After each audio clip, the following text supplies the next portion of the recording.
Hey everyone, Paula here. So today I want to show you how to download your eZmax application on your desktop so that you could start working with eZmax. So in order to download it, you just first need to go to our website, eZmax.ca, and from there you hit the download button over here on the right-hand side. You then scroll down and you'll see your options to download on your computer.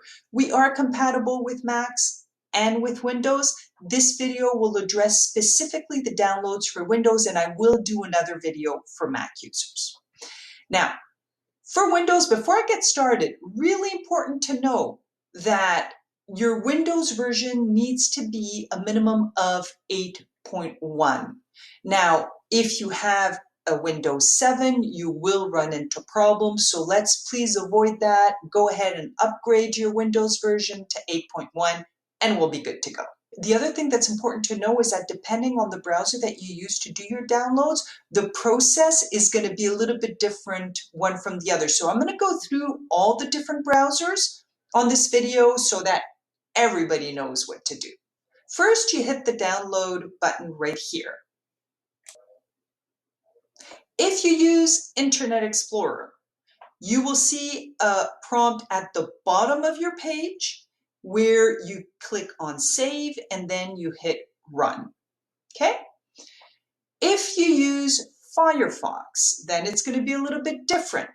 Where you're going to see the download is on the front of your page. You're going to hit Save File, and then on the upper right-hand corner, you'll see the download happening, and when it's done, you'll see a blue arrow that you could click on in order to open the download application. And then last but not least, if you use Google Chrome, your download will appear on the bottom left-hand corner of your screen. Once you click on it and you open it, then you'll see this little screen where you just click on OK, Next. You will always click on Next until the download is finished. Once it's finished, you hit Finish. This will prompt the system to open up the application, and it will take you directly to the authentication page. Here's where you're going to enter your username, your password, and your client code. Now, this information was provided to you by your brokerage. If you don't have it, please give them a call. They will be able to give you the information.